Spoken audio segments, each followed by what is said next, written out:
મોતિયાની સરેરાશ ઉંમર 60 થી 70 વર્ષની છે, પરંતુ આજકાલ આ સમસ્યા કોઈ પણ ઉંમરની વ્યક્તિને જલ્દીથી અસર થઈ જાય છે। આ ઉપરાંત આંખની સુરક્ષા વિના સૂર્યના કિરણોના લાંબા સમય સુધી સંપર્કમાં રહેવાથી પણ મોતિયાનું જોખમ વધે છે। જી હા, જો તમે પણ મોતિયો નાની ઉંમરે આવવાથી બચવા માંગો છો તો આ વિડીયોને તમે છેલ્લે સુધી જોજો। મોતિયાના મોટાભાગના કેસો વય સંબંધિત ફેરફારોના કારણે થાય છે। આ સિવાય જો તમારી આંખોમાં ઈજા થઈ હોય તો મોતિયાનું જોખમ વધી જાય છે। એવી કેટલીક દવાઓ છે જે મોતિયાનું કારણ બની શકે છે। અનિયંત્રિત ડાયાબિટીસ પણ એક કારણ છે તેમાંનું। મોતિયાના લક્ષણો: નબળી રાત્રિ દ્રષ્ટિ, લાઇટની સામે જોવાથી આંખોમાં અંધારા આવવા, રંગોમાં ઝાંખું દેખાવું, વાંચન કરતી વખતે વધુ પ્રકાશની જરૂર પડવી, સૂર્યપ્રકાશ અને તેજસ્વી પ્રકાશ પ્રત્યે વધતી જતી સંવેદનશીલતા, ચશ્માના નંબરમાં આવતા વારંવારના ફેરફારો। મોતિયો એટલે આંખની અંદરનો જે ભાગ હોય ને, અહીંયા આગળ એક નેચરલ લેન્સ આવે। આપણે જ્યારે પેદા થઈએ ત્યારથી આ લેન્સ આવે અને આ લેન્સનું કામ હોય કે જે આગળથી લાઇટ આવી રહી છે એને રેટિના સુધી ફોકસ કરવાનું। હવે આ લેન્સ જે છે ને એ આગળ જતા ધીમે ધીમે કરતા જે છે ડોળો થવા લાગે છે અને જે ડોળો થવા લાગે છે એને આપણે મોતિયો કહેતા હોઈએ છીએ।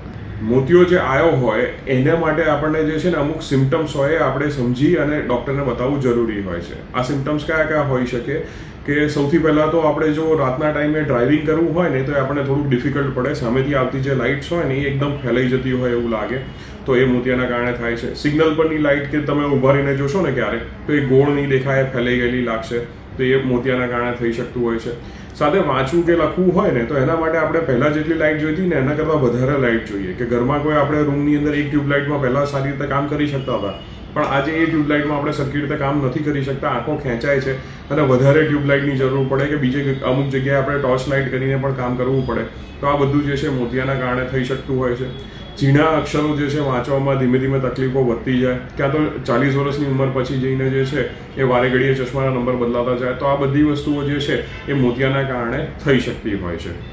મોતિયાનું સૌથી સામાન્ય લક્ષણ એ ઝાંખું દેખાવું છે, જે ધીમે ધીમે વધે છે અને ચશ્મા અને લેન્સ પહેર્યા પછી પણ સ્પષ્ટ દેખાતું નથી। જેમ જેમ મોતિયો વધે છે તેમ તેમ વ્યક્તિને તેના પર કાબુ મેળવવા માટે ચશ્માની જરૂર પડતી જાય છે। કેટલાક લોકો રંગોના પીળા પડવા અથવા તો વિપરીત સંવેદનશીલતા ગુમાવવાનો પણ અનુભવ ધરાવે છે। કેટલાક લોકો મોતિયાના કારણે ડબલ કે ટ્રિપલ દ્રષ્ટિનો પણ અનુભવ કરે છે, એટલે કે સામે એક જ વસ્તુ હોય પણ તેઓને બે દેખાય। મોતિયો આવવાનું કારણ: ધૂમ્રપાન, સ્થૂળતા, વૃદ્ધત્વ, ડાયાબિટીસ, હાઈ બ્લડ પ્રેશર, સ્ટીરોઇડની દવાનો વધુ પડતો ઉપયોગ, પારિવારિક ઇતિહાસ અથવા ટ્રોમા। આંખનો મોતિયો અટકાવવા માટે નિયમિતપણે આંખોની તપાસ કરાવવી ખૂબ જ જરૂરી છે। સાથે જ ધૂમ્રપાનને છોડો અને તંદુરસ્ત આહાર લેવાનું શરૂ કરો। એન્ટીઓક્સિડન્ટો ધરાવતા ફળો અને શાકભાજી પુષ્કળ પ્રમાણમાં ખાઓ અને સૂર્યપ્રકાશમાં બહાર જતી વખતે યુવી બ્લોકિંગ સનગ્લાસીસ અચૂક પહેરો। આમ કરવાથી નાની ઉંમરે મોતિયો આવતા અટકી શકે છે।